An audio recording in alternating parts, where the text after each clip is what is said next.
right, what's up out there?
How's it going out there? It's Saturday.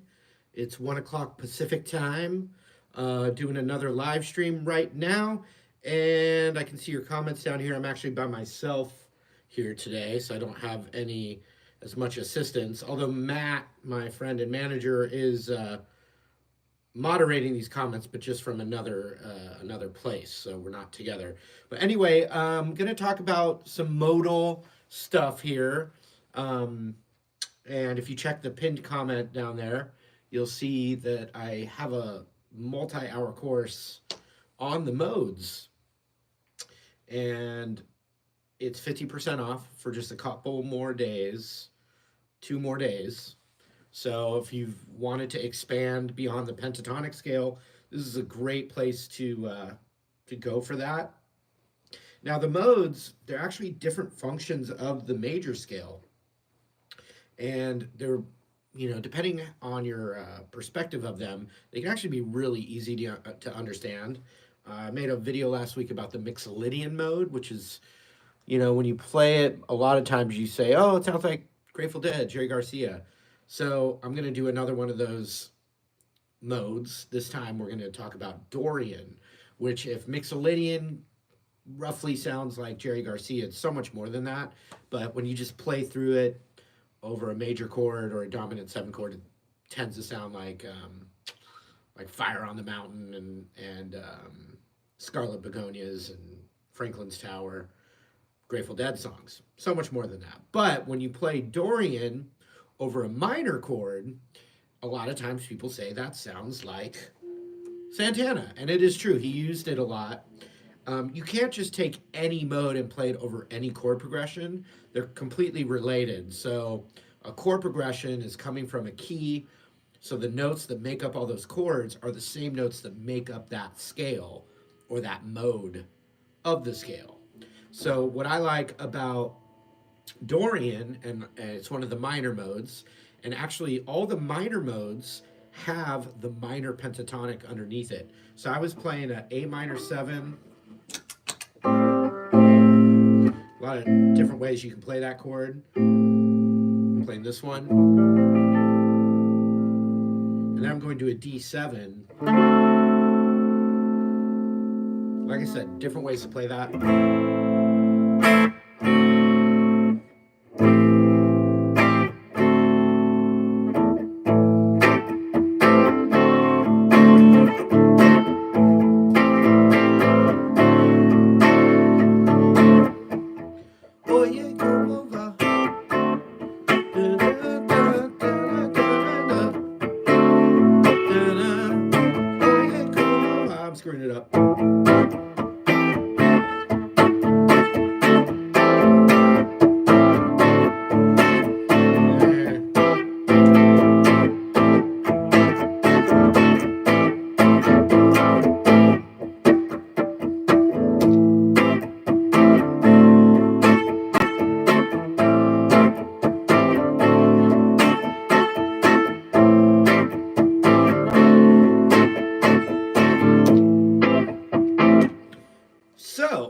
I can play the A minor pentatonic over A minor 7 to D7.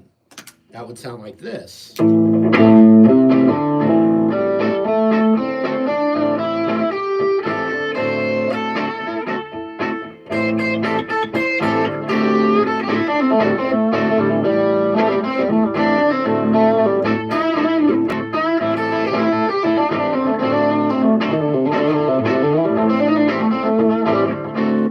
So that was just the blues scale A minor pentatonic. So what's great about the two minor modes that are mostly used are Dorian, which would have the one chord of its progression minor, and its four chord would be a dominant 7. That makes the sound of Dorian. If I were to play A minor to D minor, or A minor 7 to D minor 7, that's actually not Dorian anymore. That would be the Aeolian mode, which is also just known as the minor scale. So I'm going to show you the differences between those, and also just to remind you, I go through all the modes and focus on the ones that are most used, right? The ones that are easiest to like completely put into your playing right away. And it's great if you know the pentatonic. So there's two major modes that are used the most and two minor modes that are used the most. And so here would be Dorian, though. That's what we're talking about, because that's kind of the Santana scale. Let's see, someone's talking about the Middle Eastern scale. Now, that's not one of the modes of the major scale. That's a different scale. And there's not just one Middle Eastern scale. And also, Middle Eastern doesn't use the same theory as Western music, but you can play, something that resembles a Middle Eastern scale. Anyway, here's Dorian. So you take that minor pentatonic,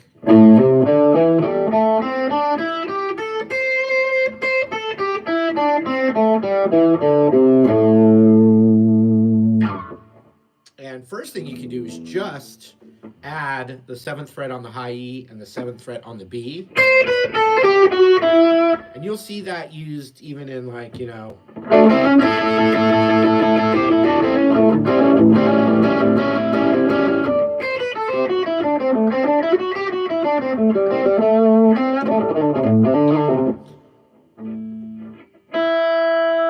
yeah, I'm in standard tuning. And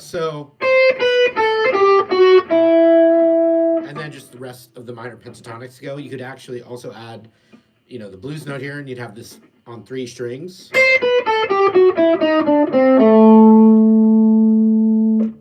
And that would sound like this.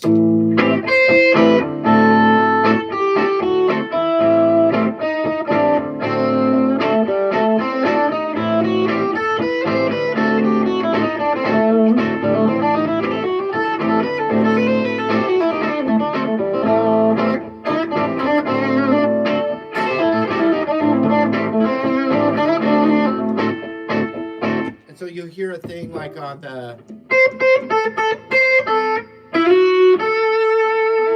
which really is outlining the chord progression, but I'm doing the 8th fret on the high E there to the 5th fret high E. But instead of going to the 8th fret B, I'm going to the 7th fret B.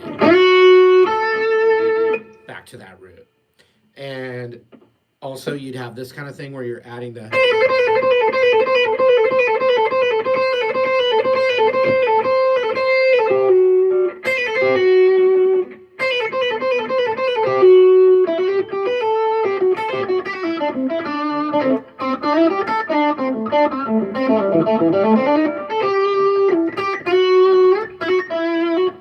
Now those same 2 extra notes are on the 4th fret G string and 4th fret D string.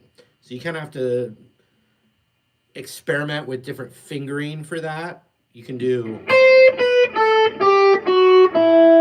and then grab your pinky onto that G string. So you set your hand up to do,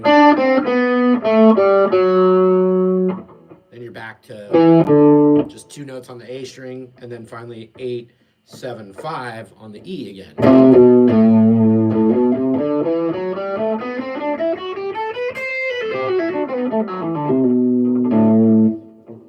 Now Casper's asking, is this available to rewatch? Yes, Casper. This is archived here on the Marty Music YouTube channel, so you can always go back anytime you want to go over this stuff. But if you're really interested in this particular topic, I have a course that's 50% off right now. So it's like under 50 bucks, which is about the price of a half hour private guitar lesson that you can only have in that one moment. This is multiple hours, and you get it forever for the price of a half hour guitar lesson. So it's really a lot of value, and I've spent a lot of time learning this stuff because I was excited to learn it. And so now I'm excited to be able to make someone else feel that same feeling that I had when I discovered these sounds. Now, if you're just jamming just over a minor chord alone, what's fun about that is you can actually play any of the minor modes over it to get those different sounds. But really, the main minor modes are Dorian, which is what I'm doing right now, and then Aeolian, which is the natural minor scale. But the chords dictate what scale you have to play. I love the minor modes because the minor pentatonics underneath. So here we go, one more time with that chord progression. I'm going to start with the minor pentatonic, really slow, not jamming, really slow to show you. Then I'm going to turn it into Dorian, but that minor pentatonic's still always there. So another cool thing about learning the modes, and this one in particular, is that you can play minor pentatonic and then just every once in a while branch out to those extra notes. Here we go.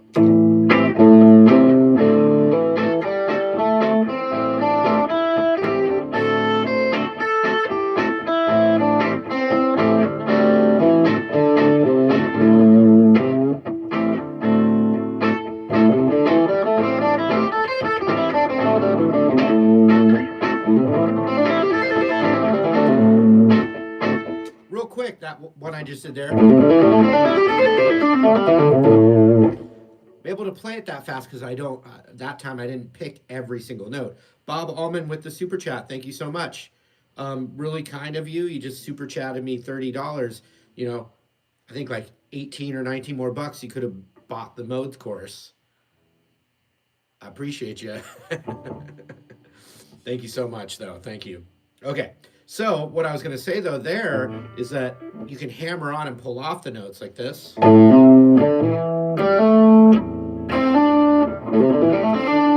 See that? I didn't pick every note. Look at my right hand. And then on the high E string, I can actually do with one pick.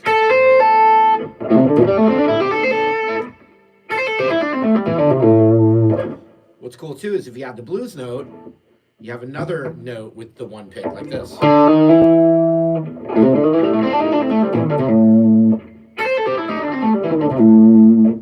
That's how I'm able to play faster runs, is hammering on and pulling off. Okay, so one more time. Minor pentatonic. Nice, just going through it nice and easy. Then the blues scale, nice and easy. Then I'm going to turn it into Dorian, nice and easy. Here we go. Minor pentatonic.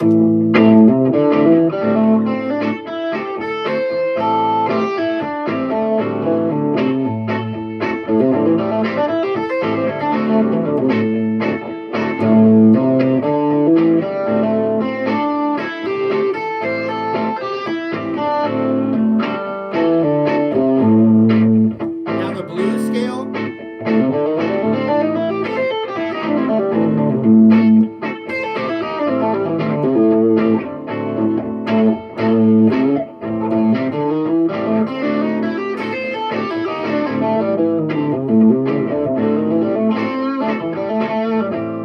Now Dorian.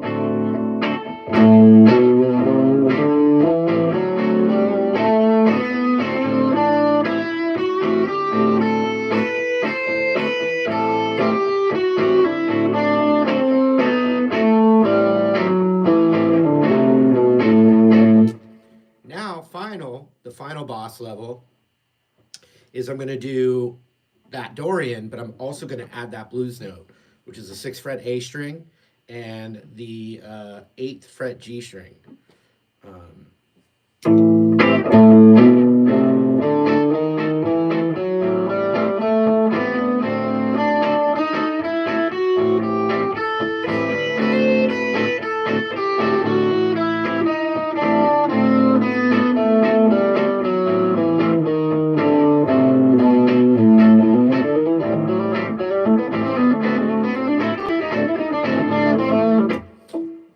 Brewer Brothers use this as well.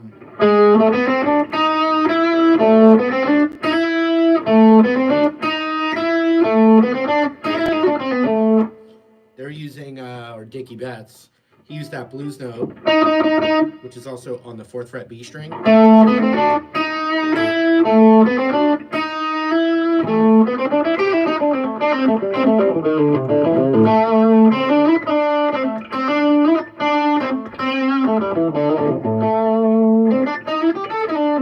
Everyone can hear me all right, I assume? Uh-oh. Got a spinning wheel.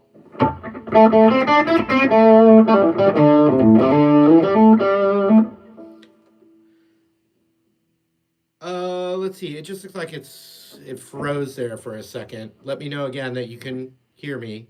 Obviously, you could hear me in the beginning of the live stream, and I haven't changed anything. Ozzy Farrow says, "What is the purpose of the modes?" The modes are just all the notes that work over a progression that's coming from that same scale. So it's just giving you every possible note that works correctly. And when it comes to soloing, we kind of start with the pentatonic scale, but there's more notes than just the pentatonic scale. Yeah, if I cut out for a second, it's just the buffering of the Wi-Fi here. I'm in my I have a studio here in San Diego, and I also work in Nashville. I've been working in Nashville a lot the last couple years. That's where my I have that like nice studio with all the gear and stuff. That's in Nashville, and then I've got this studio that's in San Diego. So I'm kind of going back and forth. The Wi-Fi here in San Diego isn't as good as Nashville. So the Wi-Fi in Nashville is like 500 times faster, not exaggerating, and 500 times cheaper. And in California here, it's 500 times slower and 500 times more expensive. That's just true. Someone said, "What's your favorite mode?" My favorite mode is sorry, I'm looking at your comments at the same time. Mixolydian is my favorite mode. But here's something cool. Check this out. So I was just playing A minor 7 to D7 and playing A Dorian.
If you learn, it's really just 5 shapes that you have to learn, and it's the same 5 shapes of the major scale. In fact, A Dorian is the G major scale. It's the same notes as the G major scale. The only thing different is A Dorian, you're playing the G major scale with the A note as the root.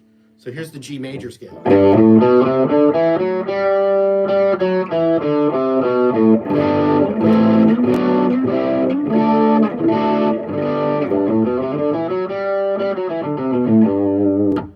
I'm playing a lot of G major so we can hear our ear can hear G as the root.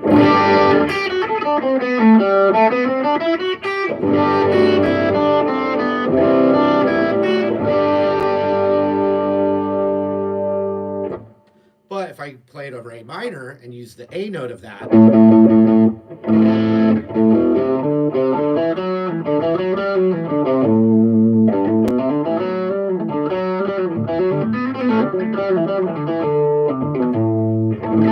It's the exact same scale. So if you learn the 5 shapes of the major scale, you're learning the 5 shapes of all the modes. You don't have to learn any new shapes. So that's something really cool that I like a lot. And I'm going to give you an example. I'm going to go back to that A Dorian I was talking about earlier.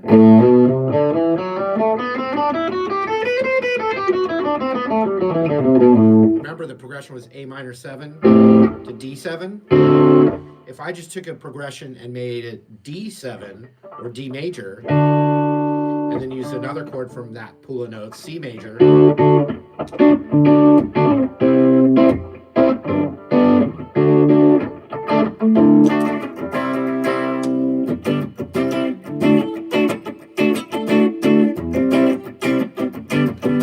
I'm just playing D, C, and G, which is the same chords as Sweet Home Alabama.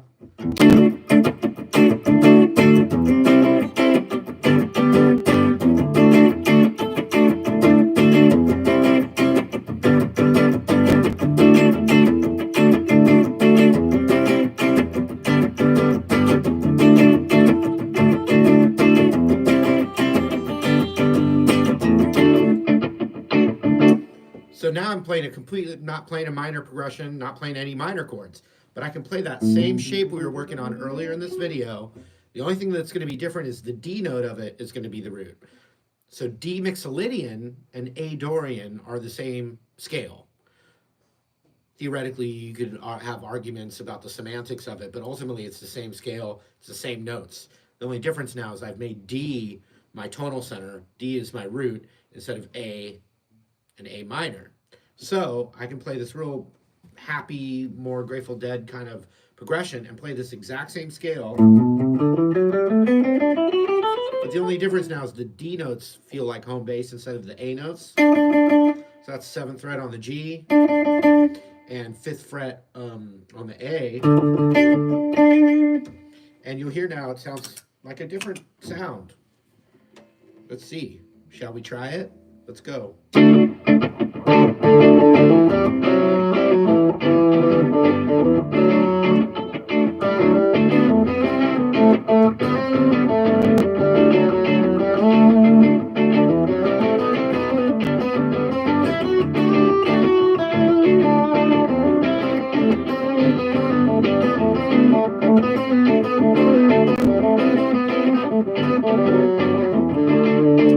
You can learn all of this for under $50 in the pinned link there.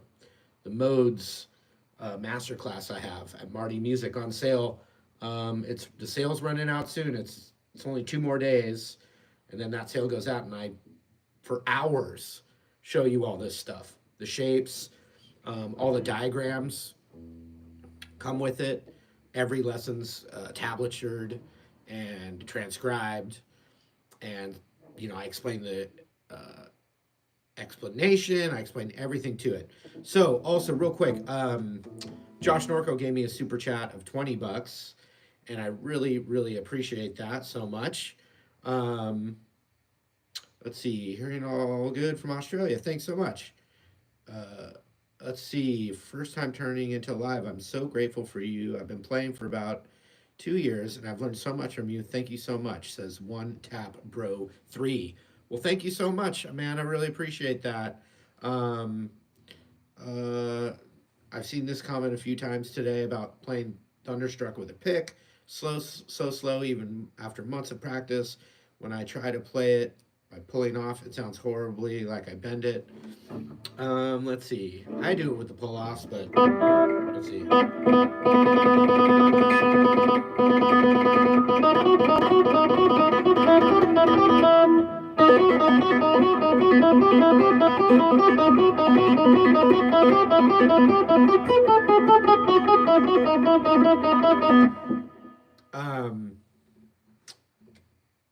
C. Johansson in landscape mode, please. Please, what have you done for me, man? No, there's a real reason why I don't do landscape mode is because the YouTube platform doesn't notify people when I do live in landscape. No one gets notified. I'd much rather reach 20, 30,000 people than 500 people. That's just the way life is. I'm, you know, if I just flip my phone one way and I get 500 people watching, and then if I go like that, 30,000 people watch. I mean, you just cannot blame me for that. But that is the reason why. Okay, so the Thunderstruck. I'm going on a tangent here, but the Thunderstruck pull off. You're probably just pulling it too far. It's more about pulling your finger off, not the bending the string down. If you pull too hard, then yeah, it's not going to sound right. So it's more about pulling it off, but not bending the string. Another thing I can tell you, because I'm not teaching you privately right now, one on one, is you want to use regardless of what song or anything you're doing, you want to use the very tips of your fretting fingers, not the flat part.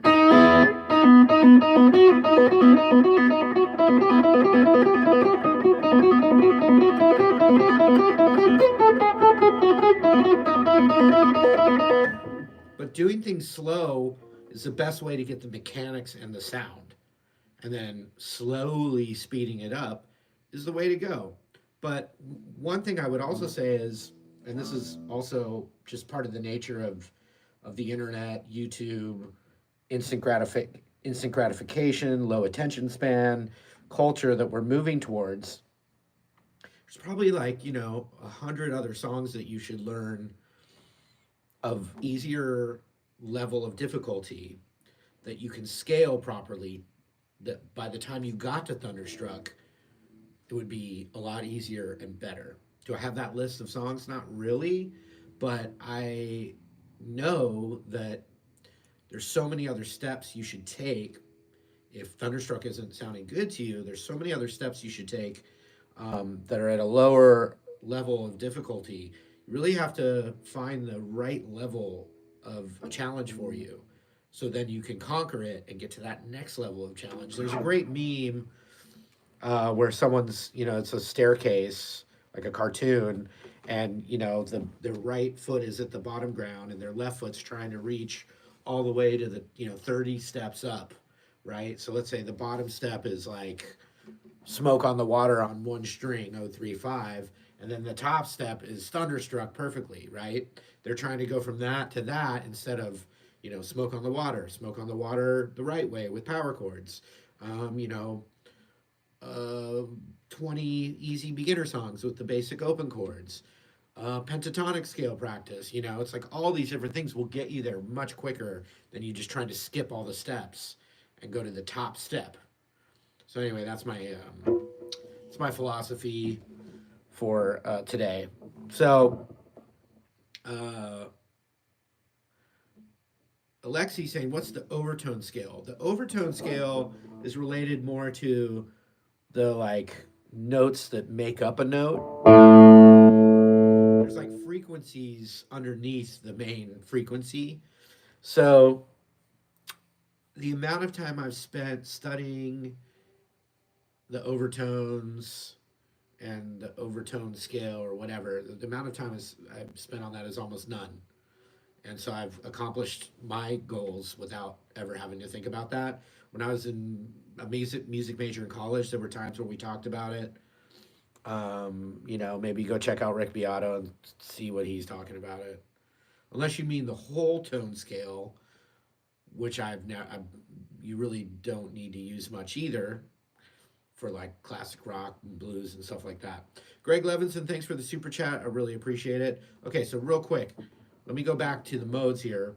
So if I play this A Dorian, it's the exact same thing as D Mixolydian. But if I use the D note as the root, so I'll just play the scale real quick. I'm going to play it starting and ending on A, and it'll sound like A Dorian.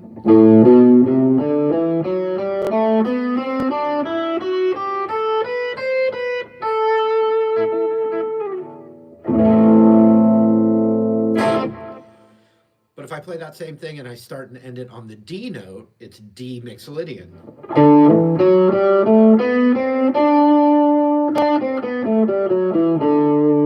Here it is again, A to A.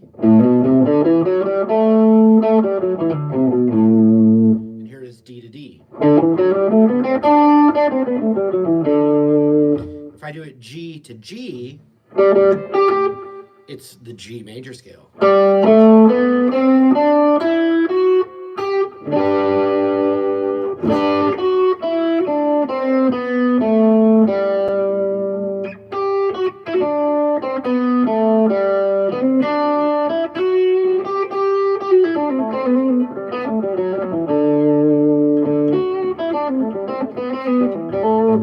So here it is as D Mixolydian.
I saw a couple comments about the Boss Katana. It's very affordable, really the greatest beginner amp for my money. Of course, I am sponsored by Boss, full disclosure, but I don't have one sponsor like Gibson, Boss, D'Addario Strings, DistroKid, Sweetwater. I'm not sponsoring anything that I isn't the brand I use anyway. Now, a beautiful vintage tube combo amp, sounds amazing, but it's also a lot more expensive and more temperamental. And yeah, I love them. But most of my audience, I'm trying to help the beginners out there the most. So I've always enjoyed, in the last few years, playing a more entry-level guitar, an Epiphone, and a more entry-level amp, just to show that you can make good sounds, that you can keep a guitar in tune, you can get the tones out of it and all that. So what I do with the Boss Katana when I'm just having fun on my own here is that I go to the clean channel. So, let me take you.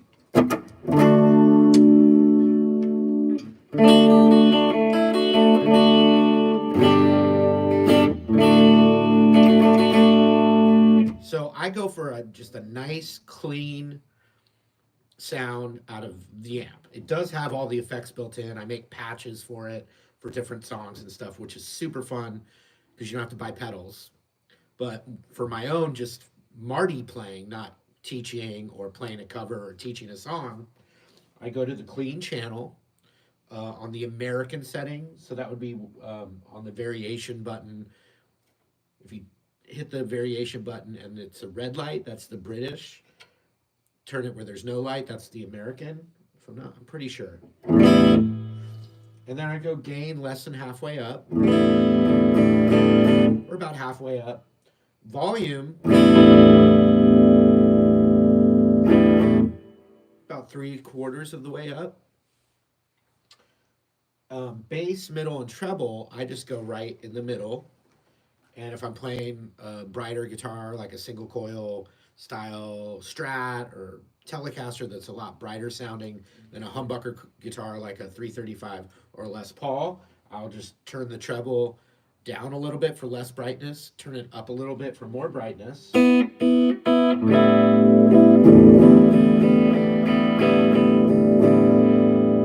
So with the equalizer, I like just going halfway up on all of them. If you have to, you can turn the bass down a little bit. Bass is too much bass is where things get a bit muddy, but also depends on the guitar. I've got humbuckers here. It's a 335.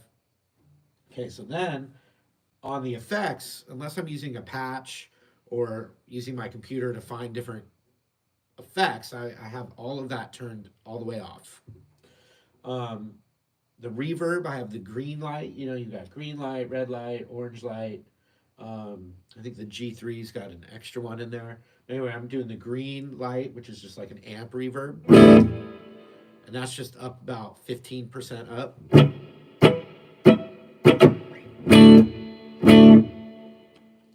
And then presence, I actually turn all the way down.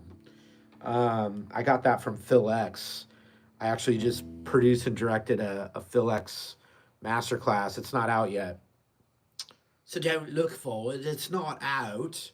But I made that with him, and I talked about presence is related also to your treble.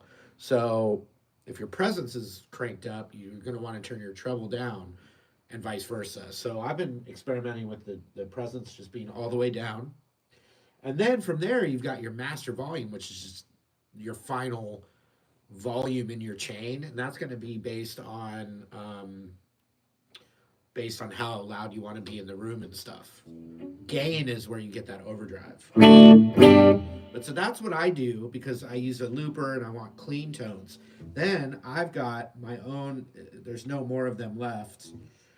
During the pandemic, I made some of my own pedals, one of which is an overdrive pedal called the Schwarzenator, named by my audience, actually. But so I've got the clean, so I can loop it. And then I use an overdrive pedal to then be over the top of that, and the loop is still clean. If I went to overdrive on the amp, the loop would also be overdriven. So that's basically what I do. And so now and I've been going to the bridge pickup lately and then turning the tone down.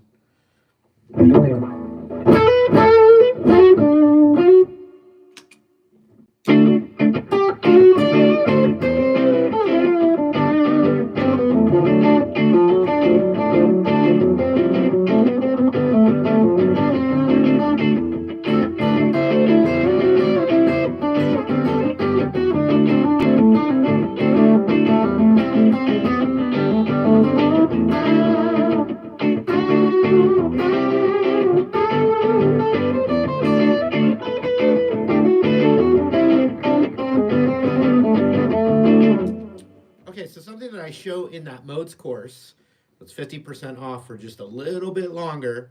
It's pinned in the comment there.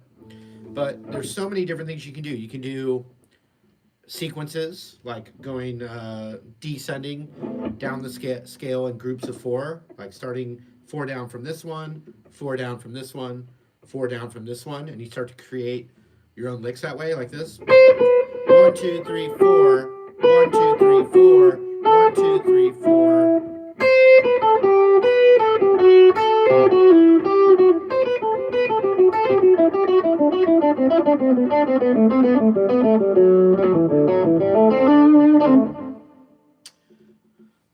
Groups of 3.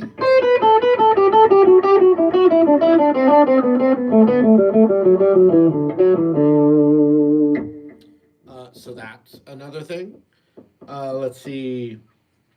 What I really like are the thirds, which is playing a note, skipping a scale note, and then playing the next one like this. So instead of, I can do, and then the same thing from this note. Instead of, I do, and you put those together, it sounds like this.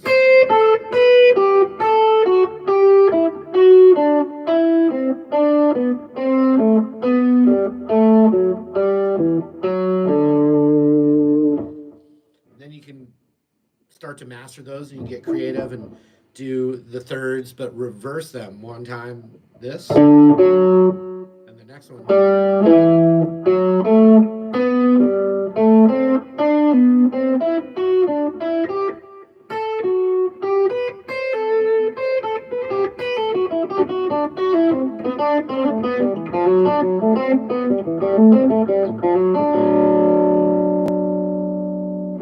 There's also arpeggios where you could do a four note arpeggio, which is skipping every other note four times, like this. And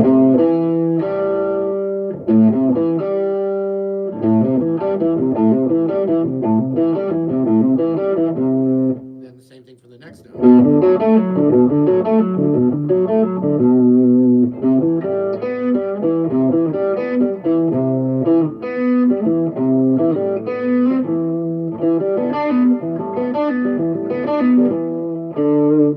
And you can find your own little things out of that, which give you all kinds of cool sounds. So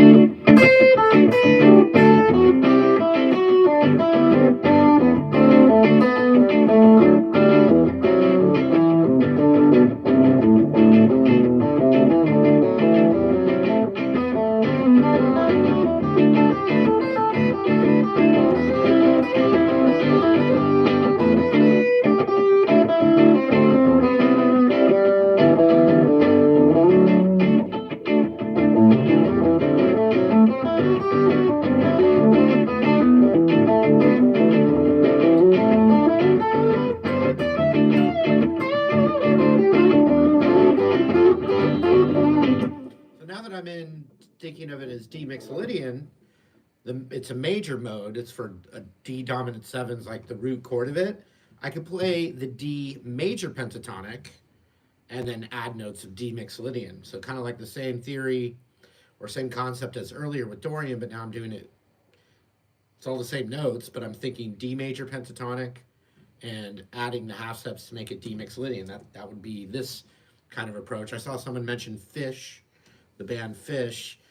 This would be kind of along those lines as well, although Trey uses Dorian a lot too.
That was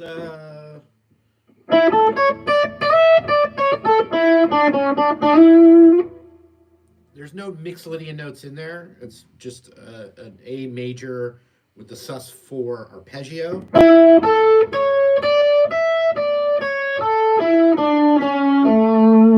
later,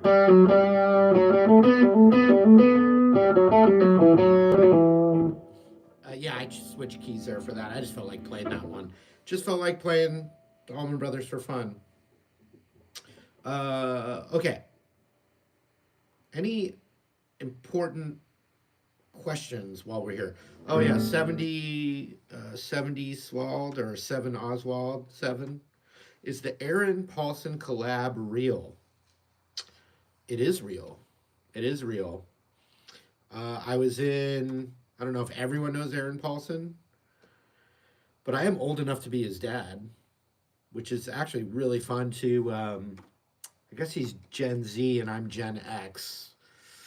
When I was growing up, no one talked about the generational names, but it's a way to categorize our age groups. But what's cool about Gen Z is they're in their 20s, and so I always existed for that generation, which is my kids' generation. I have 2 kids. My kids don't remember when I started making videos. They have no recollection of it.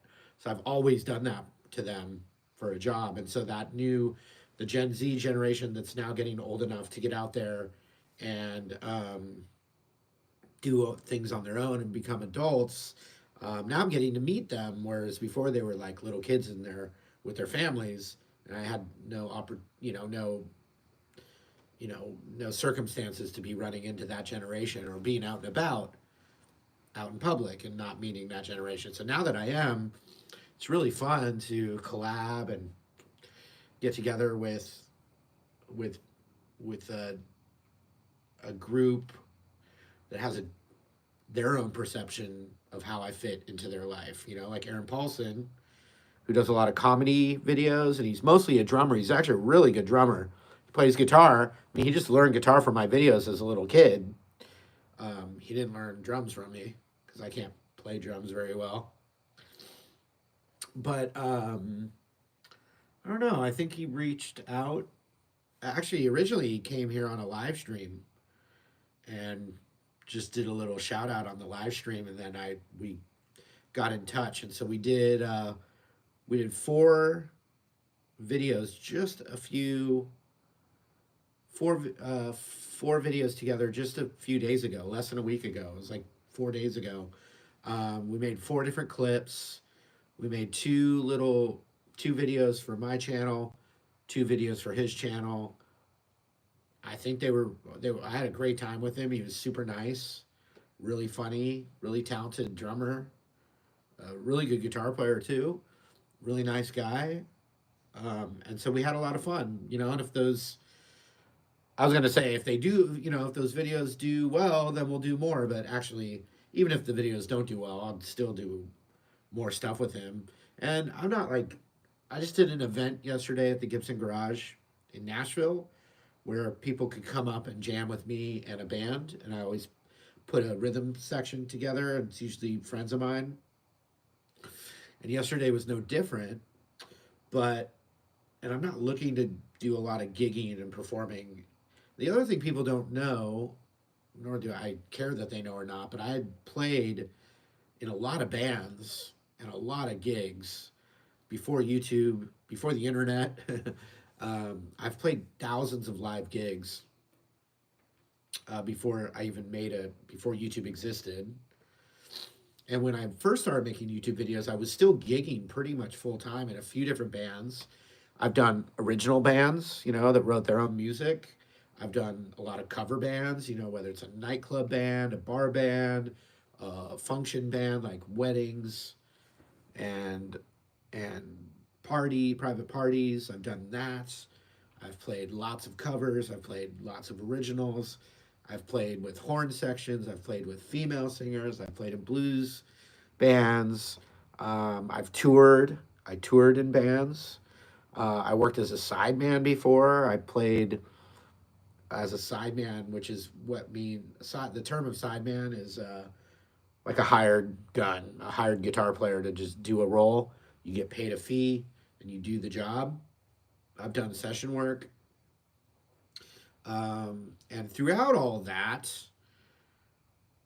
to make a living, I taught guitar lessons as my day job when there was no, there's no gigs in the daytime. So what does a musician do? Well, I taught guitar and I enjoyed teaching guitar. So there was a big chunk of my life where I thought of myself as a professional guitar player with a versatility that meant gigs, sessions, versatility in different styles of bands, and then teaching guitar as the day job component of that life, right? So I'd had years. I graduated college in 97, and YouTube really took off for me in 2008.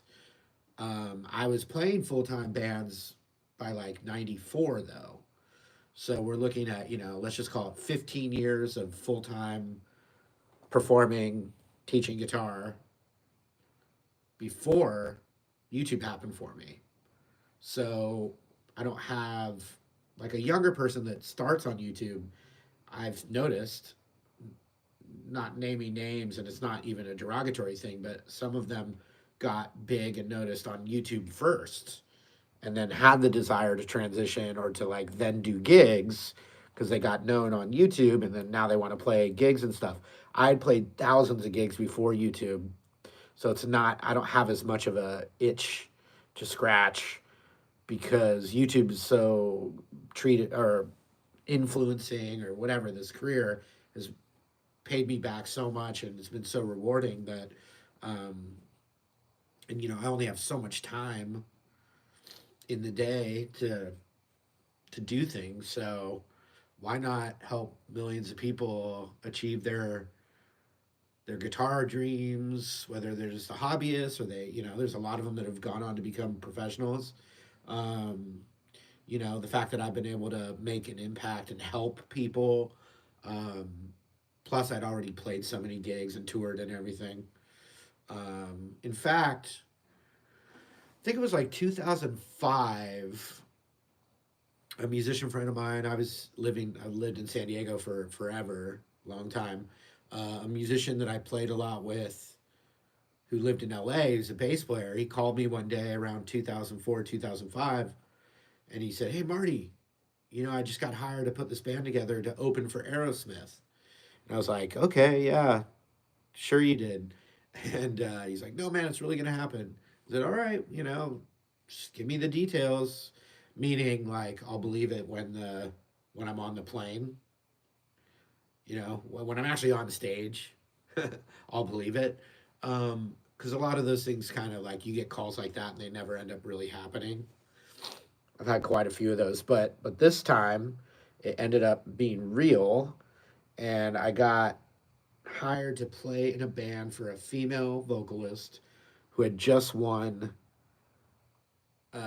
She was Canadian. She had just won a singing show, competition show, like American Idol, but Canadian. And I mean, I had nothing. I didn't know her. I had nothing to do with it. I was just called by the guy who was putting the band together. But so we, put it together, and and I did a little tour of Canada, and a couple of shows where we opened for um, Cheap Trick and then Aerosmith. 50,000 people, big outdoor, festival sized crowd. We didn't have iPhones yet, so like I still remember the drummer having his like portable camera. I was like, I gotta get a picture, with the big 50,000 audience behind me. I still remember like standing there with the audience behind me posing and him taking the picture. And so there were little moments like that along the way where I was like, had really struggled to make a solid living as a musician, even being really booked a lot, having a lot of work, a lot of students, lots of gigs. I wasn't lacking in. I'm not crying. I wasn't lacking in work, right? But it's just hard to like make enough and support a family. I had my daughter was like a baby at the time. But anyway, played in front of 50,000 people, opening for Aerosmith. It's like something I never even talk about. But at the time, I was kind of wanting to quit music for a living so I could just enjoy guitar and then try and find like some better way to make a living so I could just enjoy guitar. Combining the stress of making a living with guitar sucks some of the joy of playing guitar out of it. So yeah, around 2005, I got that huge gig, and it was really exciting. And I remember like finishing that little run, playing in front of 50,000 people, and I was like,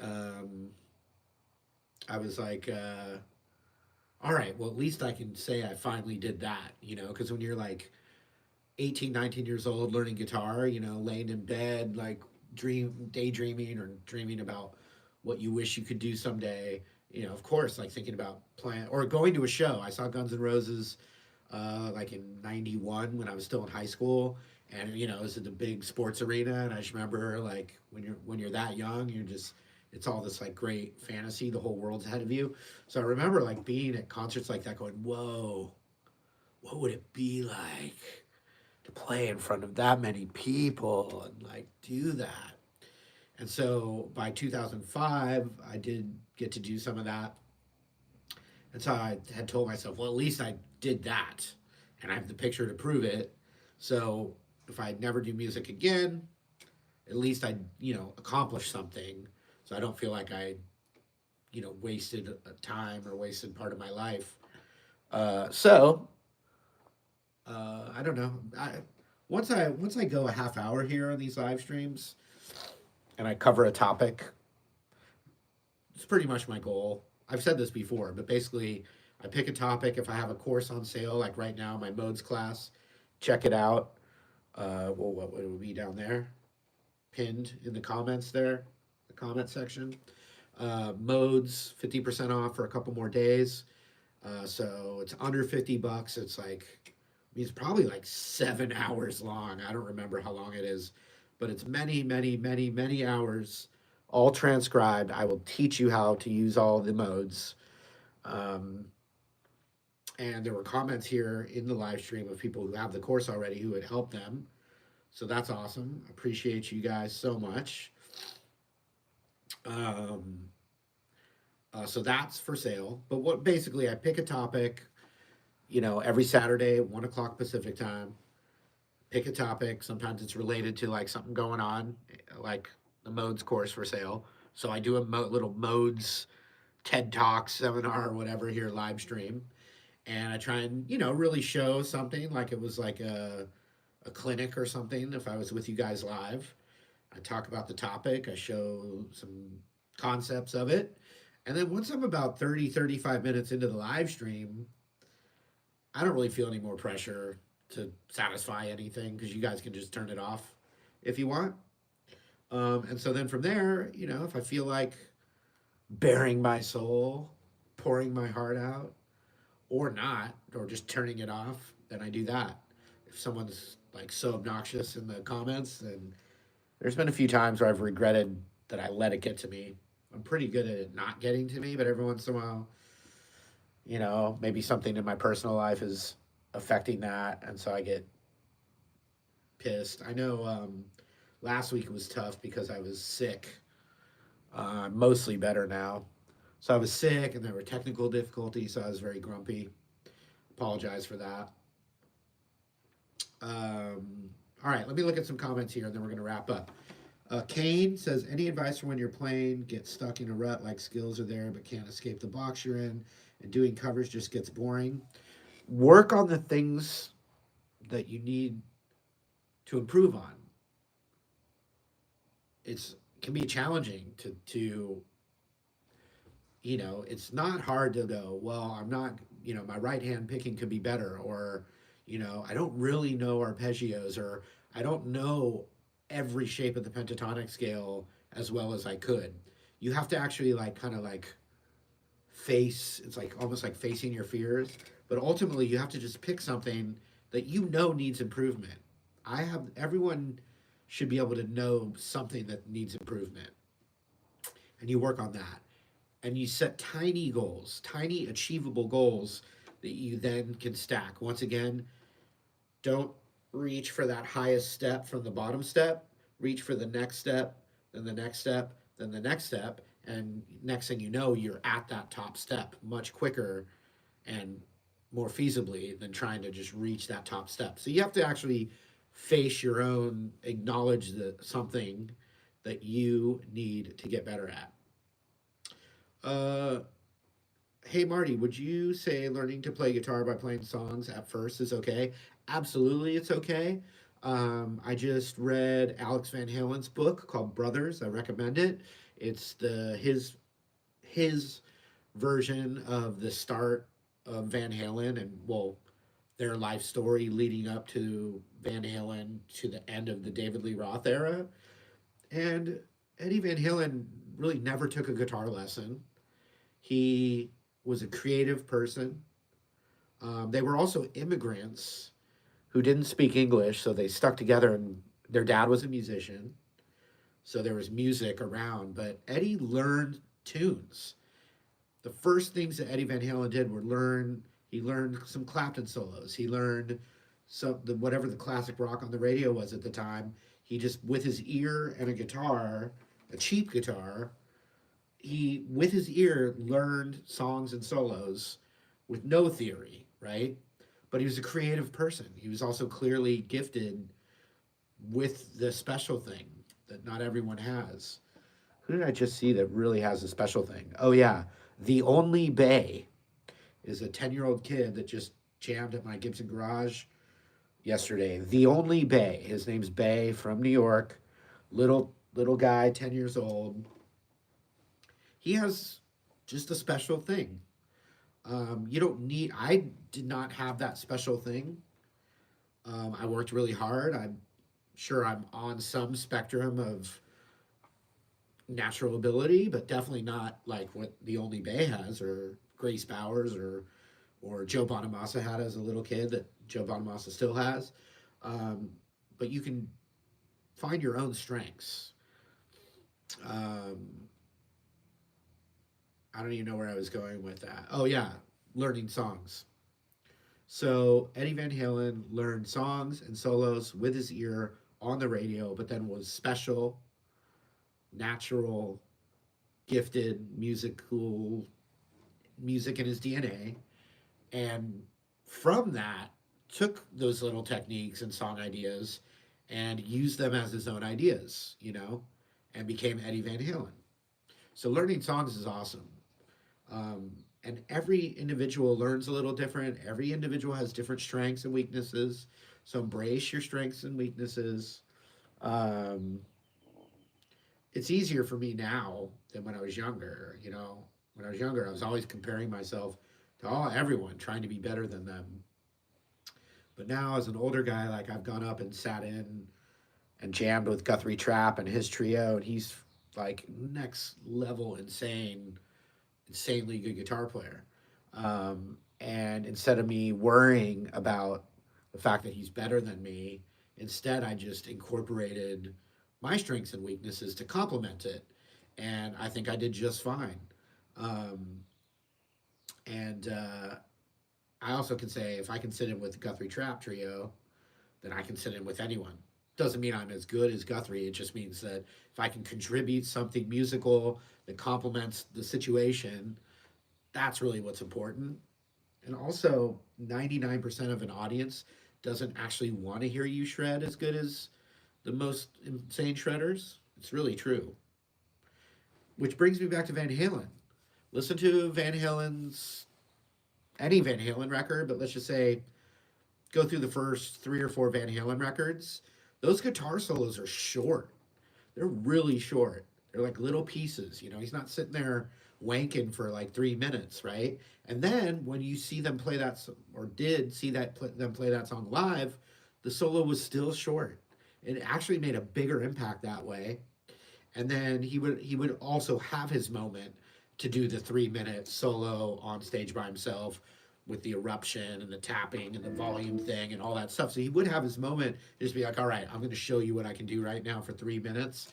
But the rest of the Van Halen songs, he would use that solo as this like little, orchestrated like piece of music that would kind of give you a break in the middle of the song. And it was so much more powerful than someone up there just shredding for 3 minutes on every single song.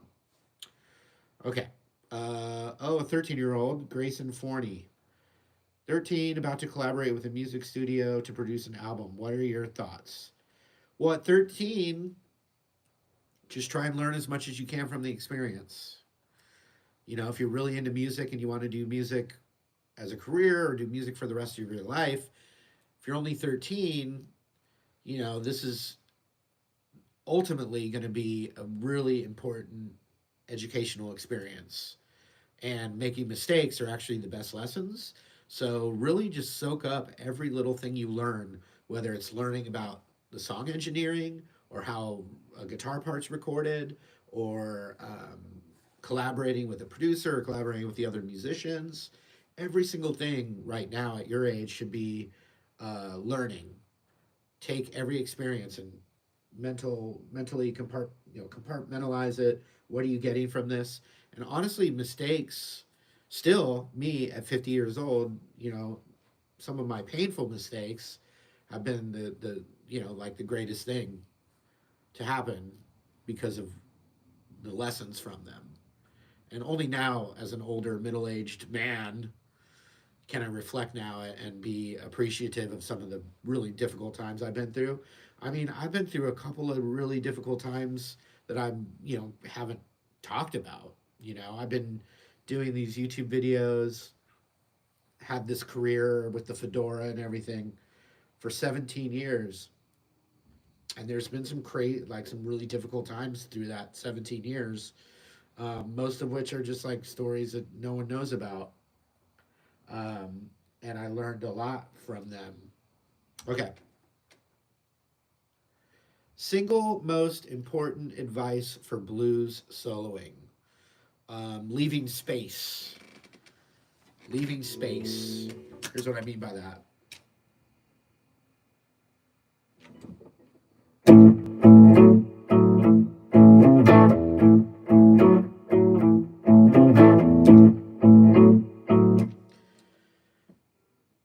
Leaving space, the space, I think Miles Davis even said it like, that spot in between the notes is the most important part and the best part or whatever. You have to leave space and then also repeat motifs so the ear can connect, right? So leaving space.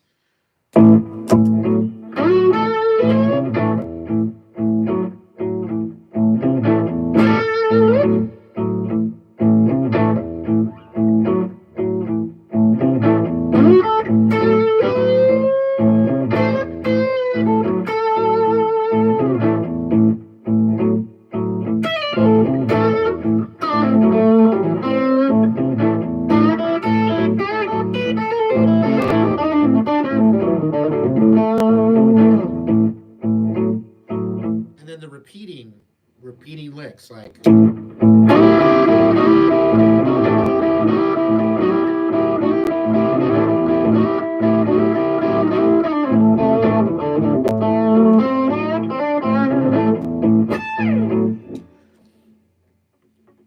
That would be my advice. Kane, I answered one of your other questions, Kane. It was a good question though. What influenced you to pick up your first guitar? Well, I'm a Gen X. I grew up with MTV, watching MTV.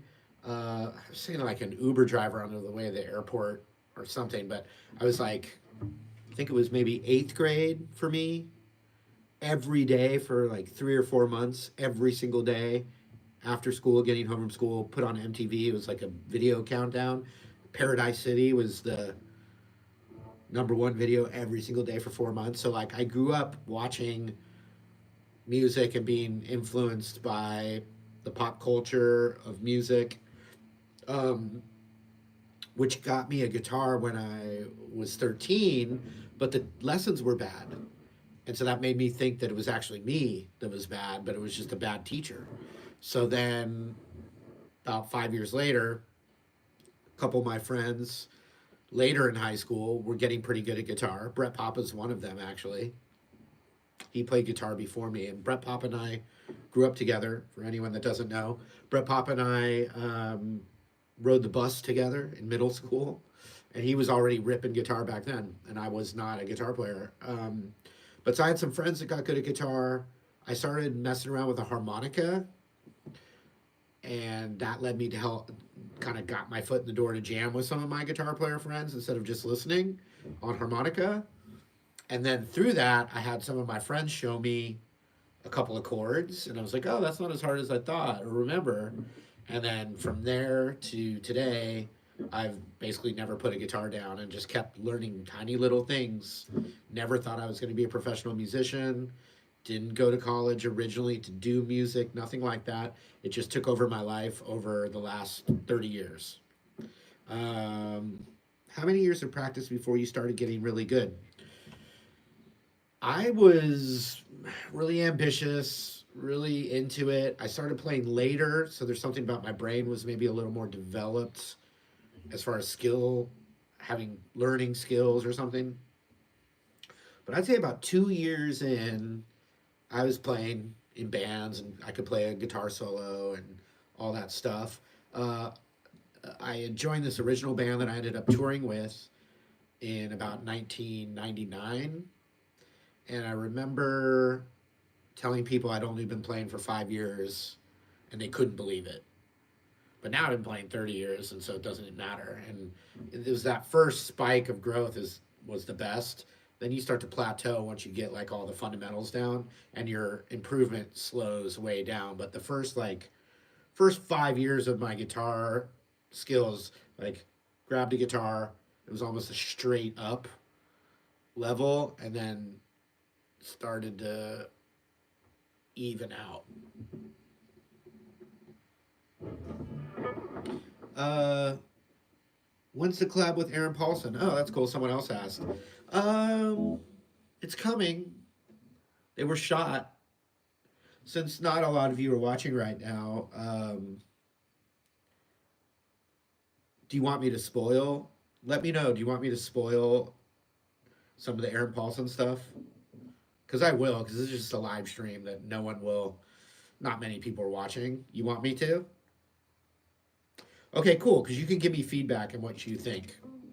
One thing we did for my channel was he played a full drum kit, and we did, because countdowns tend to do well on YouTube, we did like the 10 guitar drum intros of all time. And really, they're not like arguably the 10 best. It was just like 10 songs that I didn't have to work too hard at learning in that one moment because we didn't have a lot of time. So some of them were like uh, Back in Black, Cashmere, Smells Like Teen Spirit.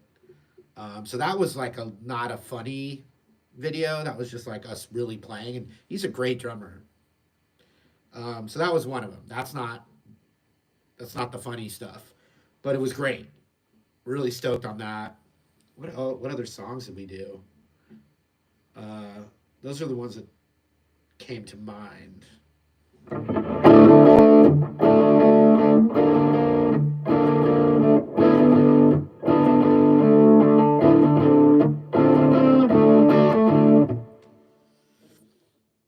But we did the other one for my channel is I'm playing.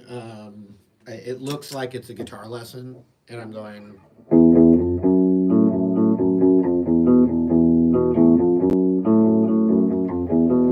And I go, hey, what's up, you guys? Marty Schwartz here. And right as I say that, him with his like high energy, manic energy comes in, punches me out of my chair, and I get knocked out. And it looked really good. You know, we did a nice movie Hollywood movie action punch angle to make it look good. So right when I'm doing my intro, he comes in and he punches me out of my chair, and then he comes and sits down, and he's got his ball cap with the drumstick. That's like one of his trademarks. People that don't know Aaron Paulson, he does some one man band kind of comedy. He does a lot of funny stuff, but he has one thing where he has a drumstick taped to his hat, and he uses that and plays or whatever. So he comes in and he's got the drumstick on his hat, and he goes, "Hey everyone, I'm taking over the channel. I'm going to show you how to play this one instead." And then he proceeds to play "Come as You Are" on drums and guitar with the drumstick on his hat, and he plays it all at the same time as he acts like he's teaching it. And it was really, really funny. It made me laugh really hard. So those are the two. Those are the two that will come out on my channel. We did two for him, and I'm more excited for those. I'm more excited to be on his thing just because I've done my thing for so long that it's fun to like be on some young up and coming guy's thing instead. So the ones we did for him are really funny. Should I tell you? Do you still want? Do you want me to keep going here? Once I tell you these, then I'll leave. Okay, keep it up. Yep, yep. Do you guys like those two ideas though so far? Because the next two I'm going to tell you I think are even funnier. Um, okay, so the other two that are for his channel, I'm sure you guys are. I asked my daughter about this. My daughter's only a little bit younger than Aaron Paulson. My daughter's 20. She's in college, and I wasn't sure because when I was in elementary school, we had the Bloody Mary thing where it's like if you go into the bathroom and look in the mirror with the lights out and you say Bloody Mary 3 times, the ghost of Bloody Mary will show up. Are you guys familiar with that Bloody Mary thing? I think it was Bloody. I mean, Bloody Mary's a drink, but is that what that was? I know there's also variations of that little like urban legend. You guys remember that? Okay, well you like this a lot. He's in the bathroom. We did it at my place.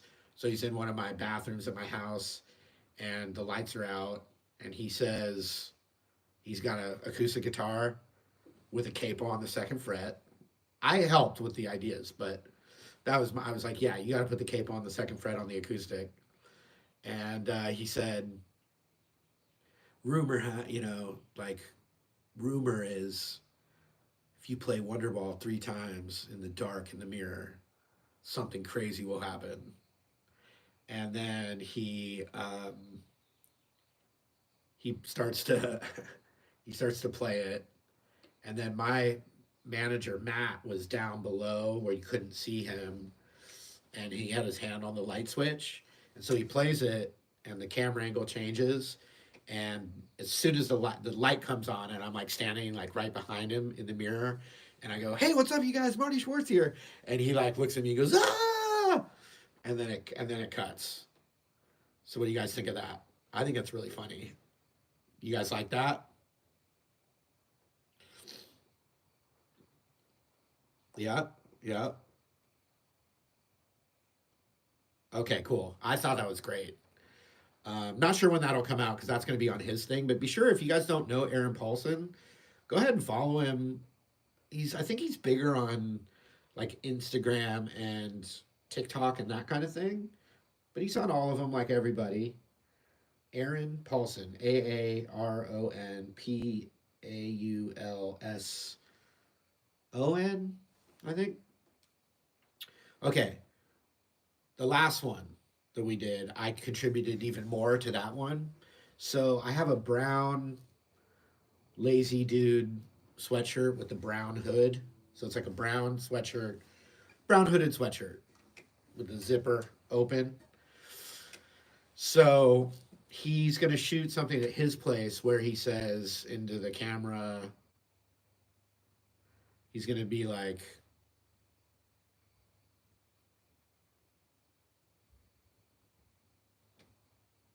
I'm just looking at your comments.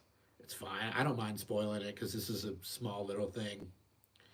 And it's gonna be you're gonna be on the inside. You're an insider now. So when you see it, you're gonna be one of the few people that already knew about this. So you're special right now. 250 of you at the live right now are only gonna know this. Uh, okay, so he's gonna say into the camera like, "Hey, you guys, I'm just letting you know, I'm not gonna play guitar anymore." And then he's gonna disappear, and then he's gonna appear in my studio, like project astral project into my studio, and you can't see me. And so I have my fedora on, but then I'm in the brown sweatshirt with the hood over the fedora, and he appears in my studio that's like with all the gear and cool lighting and everything. He appears and he's like, "Whoa, what's going on?" And then you hear me say, because if you guys don't know, I know I'm a big Star Wars guy. I know a lot of Star Wars quotes and Star Wars stuff.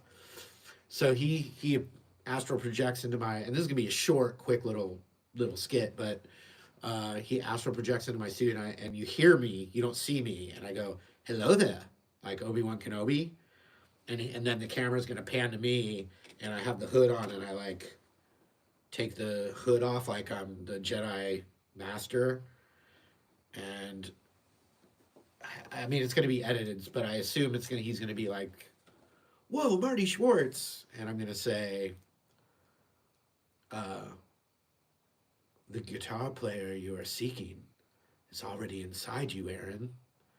And then he's gonna say, "But I keep trying," and I say, "Do or do not. There is no try." And then I take a big muff pedal because it's just the funniest naming pedal, and I give him the pedal and I say, "May the Schwartz be with you." And he goes, "Whoa!" And then he clicks the button on the big muff, and then disappears and goes back to his studio. And then you're gonna hear me say, "The Schwartz is with you, always." So what do you guys think of that? It'll be edited. It might not be exactly like I just said because we tried some different things. Um, all right, yeah. I helped the most with that one. He had the written, but he had the like Obi-Wan Kenobi style appearance of the guitar guru. That was his idea, and then I helped like mold it into the with the dialogue and stuff. Um, and it was just super fun to do. So yeah, so that was 4 different clips. I spoiled it all for you guys right now. But like I said, not many people will make it to the end of this live stream to even know. So only you guys right now, you guys have that little insider. You're special right now. You have the little insider taste of some fun sketches. Oh, also, real quick, you guys, also let me know what you think of this because I did it already the day before. I did the full, I hadn't done it in a couple years, but a lot of people were asking. I did the full green screen, multiple wigs, outfits, the whole thing, like the things guitar players say sketch. A lot of people have been asking me a long time to do that again. And so I did it. And I'm really happy with the way it turned out. You guys remember what I'm talking about? Do you remember like things guitar players say sketches? Um,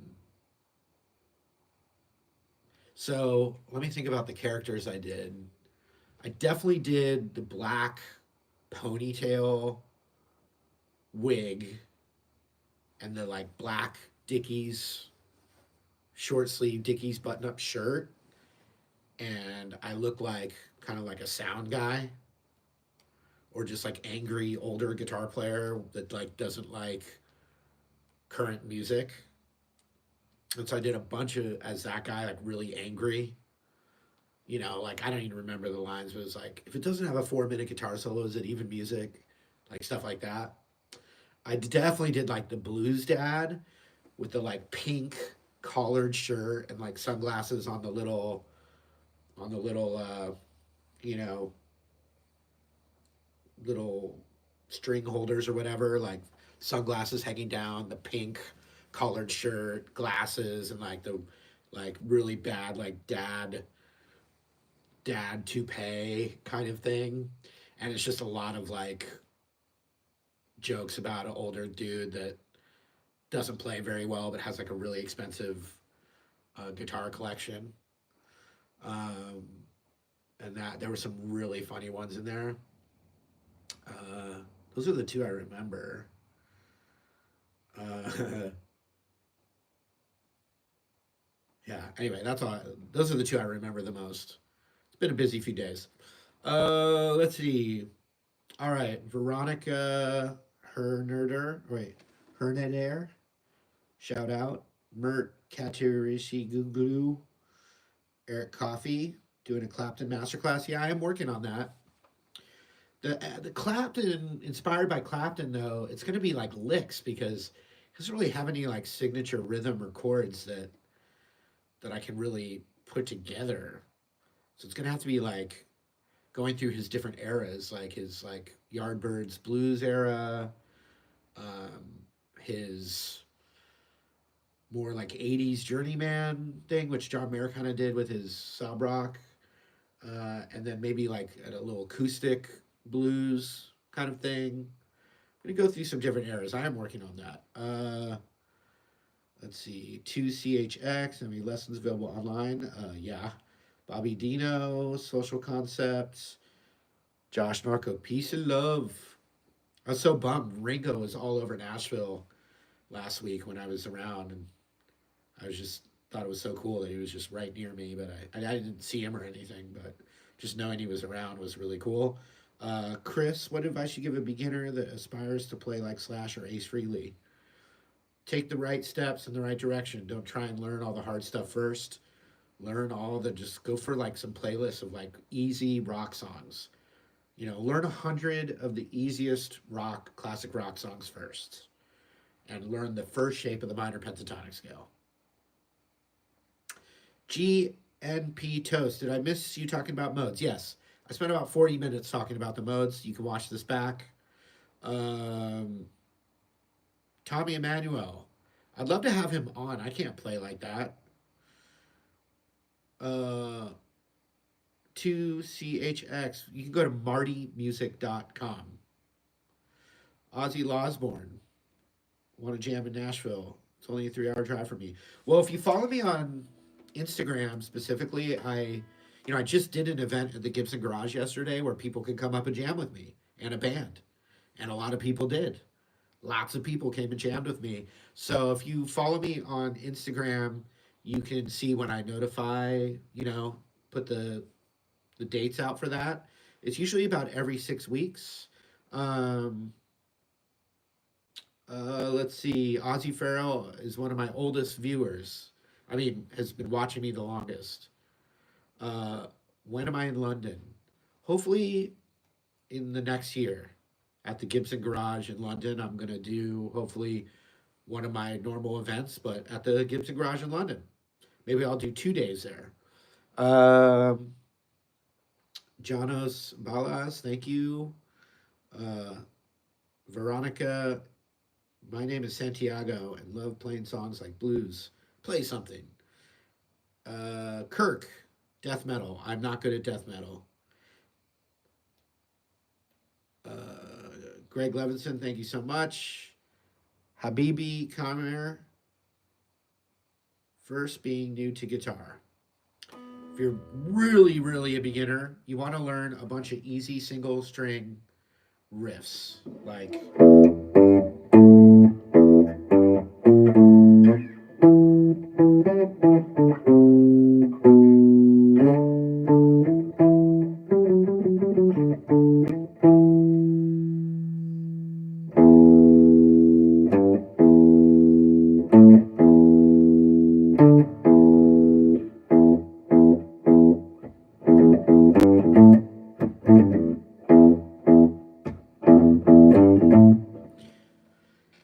Jason Razon, am I going to see Fish at the Bowl next month? Dude, Fish at Hollywood Bowl.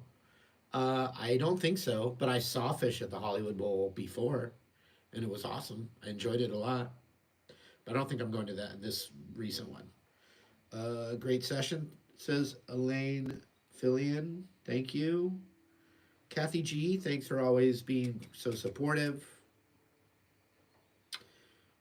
Gerardo Gomez, are there good videos out there on how to use a looper? If you go to martymusic.com under my free courses section, I have a free course on using a looper, and I do think it's very, very helpful, and it's free at martymusic.com, free looper course. Go on there, and you'll find it. Same thing for GNP Toast, tips for playing live with a loop. I would check out that course. Insider info for Jonathan Hazlitt. Big Nose Dog, what did you learn to play? When did you learn to play? Senior year of high school is when I started. I got a guitar before that, but really started to play right around when I was 18. Michael Marullo has a Marty looper. Now that's old school, because I don't have those anymore. But see, at the time, I didn't have any deals with any companies, and I was talking about Boss loopers all the time. And so I was basically helping Boss sell a bunch of loopers, which is fine. But I was like, well, man, if I just have my own looper, when someone asks, I can tell them to buy that, and I'll actually make a little money off it. And so I did it, and then those sold out, and then I ended up signing a deal with Boss. And so I was like, okay, well, now they're my partner, so I don't feel as bad about it. Even though I don't really plug Boss loopers too much. But that is what I use. I use the Boss Katana. Johnny Be Good. I love Johnny Be Good. Okay, we're going to end right now, and I'll do the Johnny Be Good loop. And the trick about that, with the Johnny Be Good loop, is if you want to play that intro with the loop, the band kicks in on the 4 chord, so it's not on the 1. You know, you go and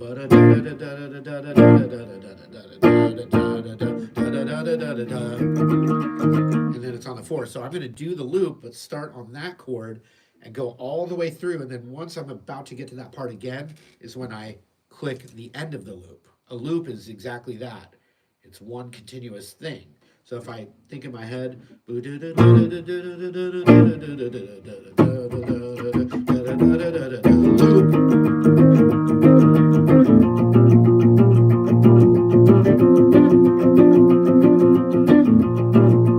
going. Here it comes. So now I'm looping, but I can hit stop on the loop. Then I can play that intro. And if I can start the loop at the right time, like it's my backup band, then we'll see what we got.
All right, that's it. Have a great rest of your weekend.